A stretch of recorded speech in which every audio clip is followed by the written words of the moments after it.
Kasus kematian Vina dan Egi 8 tahun silam menyisakan banyak tanda tanya. Pengakuan salah satu yang salah tangkap, pengakuan salah satu pelaku yang diduga salah tangkap hingga paksaan untuk mengaku juga keluar dari terpidana kasus ini. Lalu apa implikasi hukum dari pengakuan ini dan bagaimana pengusutan dugaan pelanggaran HAM di dalamnya? Kami akan bahas bersama sejumlah narasumber, ada pakar hukum pidana dari Universitas Jenderal Sudirman, Profesor Hibnu Nugroho, dan Komisioner Komnas HAM Anis Hidayah. Selamat pagi Prof. Hibnu, Bu Anis. Selamat pagi Mas Radi, Bu Anis. Iya, saya ke Bu Anis dulu. Bu Anis, dari Komnas HAM sendiri berarti sudah ada laporan ya sebelumnya bahwa memang ada dugaan salah tangkap, bahkan juga yang salah tangkap ini mengalami penyiksaan oleh kepolisian pada saat diminta mengaku untuk menjadi tersangka atau terduga pelaku pembunuhan. Begitu Bu Anis, sejauh ini bagaimana informasinya? Mohon maaf, tadi saya sempat terputus. Gimana Mas? Oh ya, baik. Saya tanyakan, ini kemarin salah satu terpidana yang diduga salah tangkap begitu, ini mengaku bahkan sempat disiksa oleh polisi begitu untuk mengakui perbuatan yang tidak dia lakukan menurut pengakuan dirinya begitu. Apakah ini juga sudah diketahui Komnas HAM sebelumnya jauh-jauh hari? Iya betul, karena sebenarnya memang kasus ini kan kasus lama ya, kasus 8 tahun yang lalu yang kemudian muncul atau viral kembali. Nah, seperti yang disampaikan Pak Uli tadi, bahwa sebenarnya kasus ini sudah pernah dilaporkan ke Komnas HAM pada tahun 2016 silam atau September, jadi pasca peristiwa itu. Jadi kuasa hukum dari 4 terduga pelaku gitu ya, Hadi Saputra, kemudian Supriyanto, Eko Ramdhani, dan Saka Tatal, waktu itu memang melaporkan ke Komnas HAM terkait dengan beberapa hal. Jadi pertama adalah penghalangan bertemu dengan keluarga dan kuasa hukum. Lalu yang kedua, pemaksaan pengakuan sebagai pelaku dalam proses penyelidikan dan penyidikan, dan ada dugaan penyiksaan. Termasuk bentuk-bentuk penyiksaannya seperti apa, itu disampaikan dalam pengaduan yang disampaikan kepada kami. Nah, pada saat itu kemudian kami menindaklanjuti pada tahun 2017, di awal 2017, tepatnya Januari 2017, dengan melakukan klarifikasi melalui Irwasda Polda Jawa Barat ya, terkait dengan peristiwa. Kami meminta beberapa informasi melalui pemeriksaan kepada para penyidik, terutama terkait dengan dugaan penyiksaan. Kenapa kami lakukan? Karena Indonesia kan sudah meratifikasi Konvensi Anti Penyiksaan pada tahun 98, dan itu sudah menjadi hukum nasional. Dan kasus-kasus penyiksaan oleh aparat selama ini kan banyak terjadi berdasarkan pantauan Komnas HAM itu dalam proses penyelidikan dan penyidikan atau dalam tahanan gitu. Sehingga itu secara spesifik kami minta informasi, termasuk juga bagaimana pada saat itu terkait dengan penghalang-halangan kunjungan keluarga. Sehingga kami mendorong adanya proses disiplin gitu ya, dan tindak pidana bagi pelaku penyiksaan berdasarkan konvensi KAT gitu, Konvensi Anti Penyiksaan, termasuk juga bagaimana memastikan hak-hak tersangka sesuai dengan Undang-Undang 39 tahun 99 tentang hak asasi manusia, dan tentu saja berdasar pada Kitab Undang-Undang Hukum Acara Pidana tentang standar penanganan anak dalam hukum, karena saat itu kan posisi mereka anak ya, sehingga tunduk pada SPPA gitu, Sistem Peradilan Pidana Anak gitu. Pada saat itu yang dilakukan Komnas HAM. Baik. Nah, ini belakangan juga Bu Anis, kuasa hukum terpidana kasus Vina ini sempat mengadu soal intimidasi dalam penyelidikan dan pembatasan kontak dengan kuasa hukum.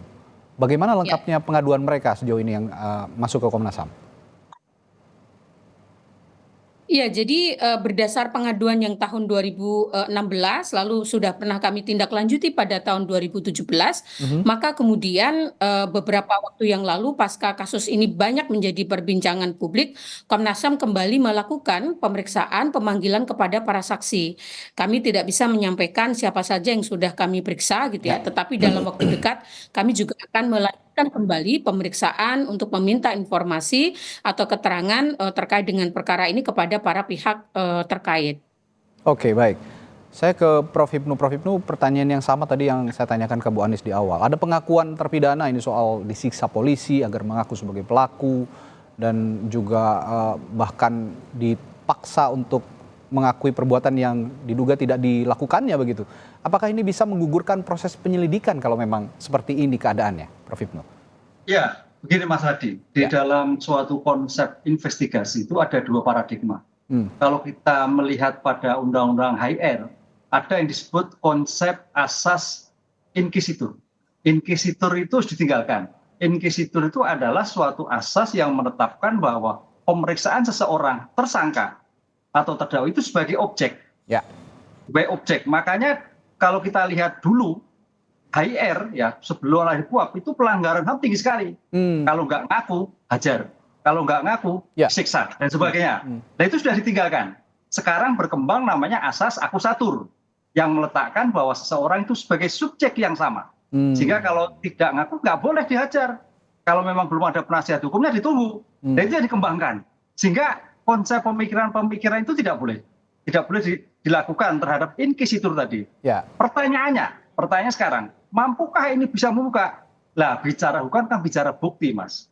Jadi kalau sampai masih ada penyidik melakukan konsep-konsep inquisitur yang melakukan pemaksaan, itu akan menjadikan fatal. Tapi juga harus hati-hati. Kasus-kasus kejahatan tertentu, Bu Anies, misalkan curas itu memang ya ada sedikit rempet-rempet ke inquisitur karena memang dia kuat sekali. Inilah model interogasi yang betul-betul harus dirubah, bagaimana meletakkan sebagai subjek sehingga keterangan itu bernilai di dalam suatu pembuktian. Begitu. Ya. Ini juga semata-mata juga kinerja polisi yang harus dioptimalkan untuk mencari alat bukti lain, begitu kira-kira Prof ya, karena kalau sekedar hanya menyiksa untuk mengakui perbuatan pelaku, ini juga ujung-ujungnya akan melanggar hak asasi manusia, begitu kira-kira ya Prof? Iya, apalagi kalau kita bicara bukti itu alat bukti keterangan saksi sama keterangan terdakwa itu nggak bernilai, Mas. Kita lihat ada asas non-incrimination, bahwa suatu keterangan tersangka, keterangan terdakwa itu tidak bernilai bukti. Kita bisa lihat pasal 66 KUHP. Dengan demikian kalau sampai polisi memaksa, kemudian mengaku, ya tidak ada hasilnya. Karena bicara hukum adalah bicara bukti, kan begitu. Bukti-bukti itulah yang akan menandakan bahwa akhirnya dia terjebak bahwa akhirnya nggak bisa apa-apa. Artinya apa? Pengakuan disampaikan itu salah semua. Ini yang saya kira sebagai bentuk evaluasi ke depan. Lalu Prof begini, kasus Vina ini jadi kompleks karena viral saat ini kan. Kini tidak hanya pengejaran DPO, tapi juga terpidana dan keluarga mulai buka suara jadi korban salah tangkap.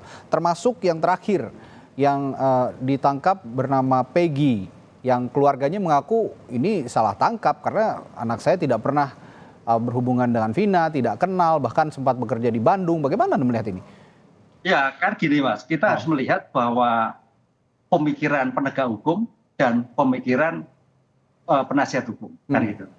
Kalau penasihat hukum berpikir pada objektif yang subjektif, makanya apapun yang terjadi adalah melindungi, membenarkan apa yang dilakukan oleh tersangka. Demikian juga sebaliknya polisi berpikir pada subjektif ada korban, tapi berpikir objektif pada suatu perkaranya.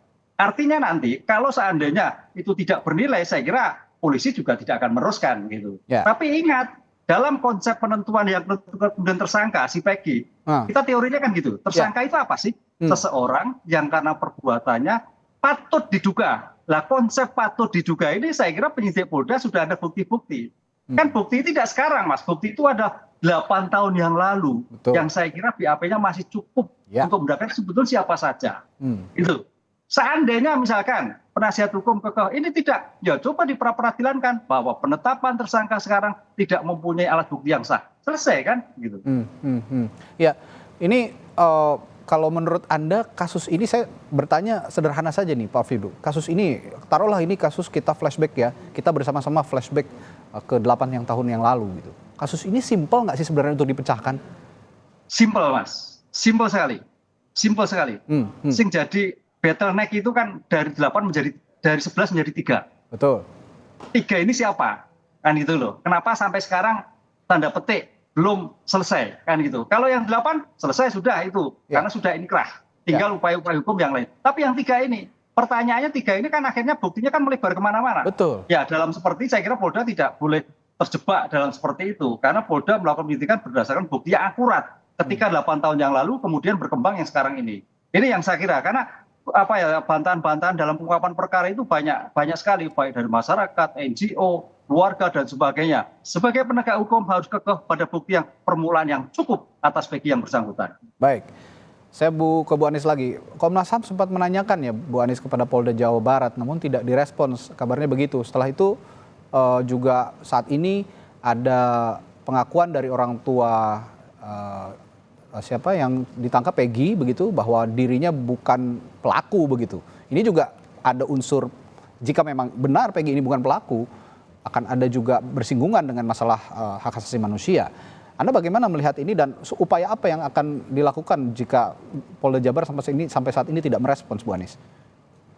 Iya, kalau soal teknik ranah hukum, saya kira Prof. Ibnu yang akan banyak bicara. Kalau Oke. Komnas HAM tentu akan melihat pada aspek-aspek bagaimana kepastian pemenuhan hak kepada para pihak itu dipenuhi gitu ya dalam proses ini.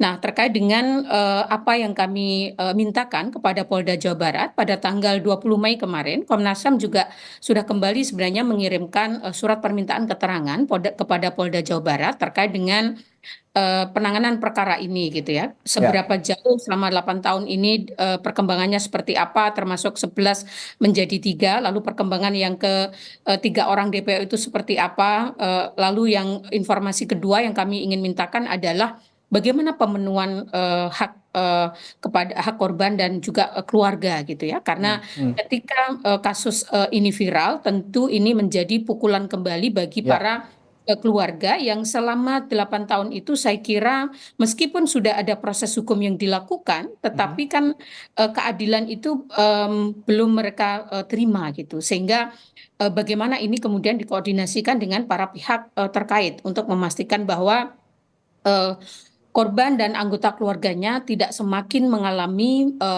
penderitaan psikologis gitu ya akibat viralnya kasus ini. Lalu yang terakhir adalah terkait dengan profesionalitas dan kehati-hatian aparat penegak hukum, terutama selalu yang kami tekankan adalah kepolisian sudah memiliki peraturan polisi nomor 8 tahun 2009 terkait dengan penerapan prinsip-prinsip hak asasi manusia dalam proses penegakan hukum, baik penyelidikan maupun penyidikan gitu ya, sehingga mestinya relevan dengan bagaimana prinsip-prinsip yang diatur dengan di dalam konvensi anti penyiksaan untuk tidak kemudian dilakukan seperti yang tadi juga sudah di-highlight oleh Prof. Ibnu gitu ya dalam meminta keterangan tidak boleh menggunakan penyiksaan gitu ya kepada para terduga ya. Ya, Bu Anies, ini saya ingin meluruskan juga dan sekaligus mengkonfirmasi kepada Anda sebagai Komnas HAM begitu. Ini supaya juga tidak jadi bola liar informasinya bahwa ada 4 terpidana yang salah satunya juga mohon maaf menyandang tunagrahita begitu.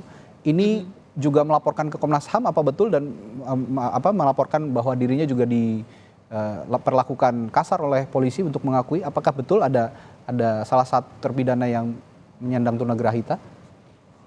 Iya, beberapa laporan terakhir kami tidak bisa menyampaikan secara spesifik karena memang dalam proses pemeriksaan di Komnas HAM. Tetapi nanti jika ada perkembangan pasca kami melakukan pemeriksaan, kami akan sampaikan, terutama juga akan kami koordinasikan dengan Polda Jawa Barat dan masyarakat secara umum. Oke, baik. Balik lagi ke Prof. Ibnu nih. Prof. Ibnu, saat ini kan ya kasus ini akhirnya seperti yang tadi saya utarakan, Peggy ini ditangkap begitu cepat begitu setelah viral kembali setelah 8 tahun. Itu menurut Anda fenomena apa ini? Karena saat ini viral, polisi cepat menangkap. Padahal 8 tahun lamanya ada rentang waktu yang cukup panjang. 3 DPO ini tidak satu pun tertangkap.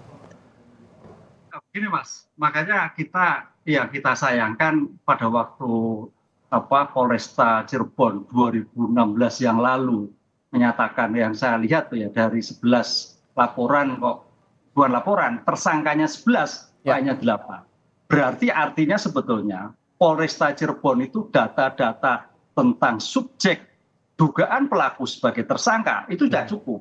Sudah ada semua kan itu Mas. Sehingga nggak butuh lama-lama, itu sudah ada semua. Sekarang tinggal bagaimana kemauannya atau kita tanda petik ada intervensi tertentu sehingga 3 tersangka itu menjadikan bilang dalam suatu pemberkasan untuk pelimpahan kepada di pengadilan kan gitu Mas. Nah oleh karena itu saya kira mudah, makanya termasuk 2 itu saya kira juga nggak begitu lama selesai lah itu. Kita tahu lah Polri itu sudah luar biasa SDM-nya, kemampuannya, kecanggihannya. Jadi nggak butuh lama-lama. Inilah yang saya kira kita dukung semua, Mbak. Nggak butuh lama, cukup itu. Karena data sudah ada. Data sudah ada. Cuman perubahan sekarang memang perlu hati-hati. Karena situasi sudah berubah. Masyarakat juga semakin kencang. Sehingga pihak-pihak yang berkepentingan itu Polri harus kekeh pada suatu bukti yang ditemukan di dalam suatu tersangka yang bersangkutan. Ya, saya juga meyakini Polri ini sebenarnya udah canggih lah ya, bahasa sekarang itu kita bilang canggih karena kasus sepelik Sambo saja pada saat itu ditutup-tutupi bisa akhir terungkap dengan seterang-terangnya gitu kira. Ini kan juga kasus besar yang ternyata melibatkan petinggi Polri bahkan begitu di dalamnya bisa terungkap dengan seterang-terangnya. Apalagi yang seperti ini seharusnya tidak ya seperti yang Prof Ibnu tadi bilang, ini simpel gitu kasusnya ya Prof ya. Iya. Ya, nah ini ada satu lagi Prof yang ingin saya tanyakan. Apakah yang memberatkan Peggy saat ini sebagai terduga pelaku ya, boleh dikatakan terduga pelaku yang DPO yang ditetapkan sebagai tersangka juga oleh kepolisian yang tidak mengaku bukan pelaku begitu. Ini apakah yang memberatkan Peggy juga karena keluarga korban juga tidak menyangkal bahwa penangkapan Peggy ini salah tangkap begitu dan juga termasuk kuasa hukum korban? Ya, kita melihat dalam suatu proses peradilan, Mas. Pihak-pihak yang untuk kepentingan seorang tersangka pasti dalam melakukan suatu pembelaan. Oke. Saya katakan tadi, itu pasti. Semuanya lah, semua dalam kasus apapun, apakah itu teroris, apakah itu korupsi, apalagi kasus yang berkaitan dengan pembunuhan. Itu menyangkal semua. Oleh karena itu, Polda Jawa Barat harus pada suatu prinsip hukum. Siapa yang menuduh harus membuktikan. Kan begitulah. Oleh karena itu bukti-bukti ini harus dikuatkan sehingga jangan sampai kalau ada indikasi salah tangkap, wah itu reputasi Polda Jabar hancur itu kalau sampai salah tangkap. Karena apa? Sudah diketahuan sejak awal, sudah 8 tahun yang lalu kan gitu kan. Kok menangkapnya sampai salah tangkap? Itu reputasi Polda Jabar sangat dipertaruhkan kalau sampai betul salah tangkap. Oleh karena itu kita support, Mas. Mudah-mudahan bukti yang disampaikan itu bukti yang bernilai di dalam suatu pembuktian dalam kasus 8 tahun yang lalu. Oke. Nah, ini kan sekarang kasusnya bahkan sudah vonis begitu ya. Kasus ini beberapa sudah dihukum gitu. Nah, jika dilakukan penyelidikan ulang, bisa dijelaskan kepada kami juga, Prof, sebagai orang yang awam lah, masyarakat awam untuk mengetahui secara hukum apakah bisa mengubah vonis mereka jika penyelidikan ulang kasus ini dilakukan? Ya, ini Mas, itu kan ada 11, 8 sudah divonis, 8 sudah selesai. Ya. Artinya tinggal menunggu upaya hukum, apakah itu gerasi ataukah PK, kan itu. Nggak mungkin disidik lagi kan 8 itu, karena dalam ilmu hukum disebut asas terpidana juga akan PK, Prof, katanya. Iya, PK itu suatu proses hukum. Nah, karena kalau disidik ulang nebis ini kan itu.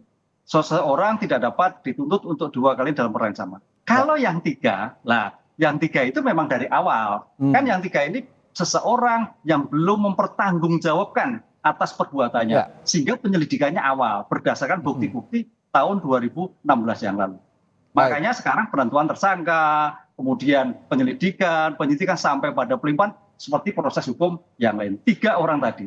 Sehingga yang 8 sudah selesai, tinggal 3 bagaimana penyidik Polda memperkuat bahwa ketiga orang tersebut atau yang satu tertangkap itu betul-betul dia yang melakukan suatu kejahatan yang besar. Ya, tapi ini saya memodifikasi pertanyaan saya lagi nih, Prof. Sebenarnya tadi saya sudah sempat singgung bahwa kasus ini viral dan mudah ditangkap. 8 tahun kan rentang yang tidak sebentar ya, Prof ya. Nah, tiba-tiba sekarang viral terus ditangkap. Penjelasan logisnya seperti apa sih sebenarnya yang bisa dipaparkan kepada publik begitu? Karena publik bertanya-tanya, ini 8 tahun itu bukan rentang waktu yang sebentar gitu. Ya, ini domain Polda Jawa Barat nih. Pertanyaan kalau Anda menganalisisnya dari kacamata hukum, apakah ini juga? Ya, kacamata hukum memang dalam suatu penentuan tersangka, Mas. Banyak kasus, Mas. Kita lihat itu kan pernah terjadi sebelumnya, Prof. Ya, kalau Mas Randy lihat kasus-kasus di persidangan, kenapa ini tidak, kenapa A tidak, kenapa B tidak, kan gitu kan. Apalagi kalau kasus penyertaan, itu kan penyertaan. Jelas, kok hanya 3, kok hanya 2, kok saya sebagai tersangka kan. Pertanyaan timbul seperti itulah. Nah, itulah saya kira nanti Polda Jabar yang bisa menjelaskan dalam kasus itu. Baik. Bu Anies, langkah akhir dari Komnas HAM kalau memang saat ini ada tuntutan untuk bisa mengungkap bahwa ada pelanggaran HAM pada saat penyelidikan atau penyidikan kasus Vina ini, upaya terakhirnya apa yang akan dilakukan, Bu Anies, kira-kira? Ya, seperti yang saya sampaikan, Komnas HAM kan saat ini sedang melakukan pemantauan atas proses hukum kasus ini gitu ya. Mhm. Bahwa kami sudah memanggil para saksi, beberapa orang dan akan kami lanjutkan dalam waktu dekat. Ya. Dan dalam proses itu juga kami selalu mengkoordinasikan itu dengan Polda Jawa Barat, meskipun kami juga sebenarnya sedang menunggu gitu ya Mhm. klarifikasi yang akan diberikan oleh Polda Jawa Barat terkait dengan proses hukum dalam waktu rentang 8 tahun itu. Tetapi yang selalu ingin kami tegaskan adalah seluruh proses yang dilakukan oleh kepolisian itu menggunakan prinsip profesionalitas, kehati-hatian, dan bagaimana hak asasi manusia menjadi salah satu prinsip yang dipegang gitu ya. Karena berdasarkan pengaduan sebelumnya, beberapa pelaku itu melaporkan kepada kami adanya dugaan penyiksaan, sehingga ini kita berharap itu tidak terjadi keberulangan gitu ya dalam proses yang sekarang sedang berlangsung gitu. Baik, ini sama-sama paralel begitu ya, Bu Anis ya, dari Komnas HAM juga terus menindaklanjuti, terus mengikuti prosesnya, dan di sisi lain juga kita berharap bersama pihak kepolisian dalam hal ini Polda Jabar yang mengusut kasus ini bisa juga berjalan beriringan begitu ya, supaya memang kebenaran dalam kasus Vina ini benar-benar terungkap.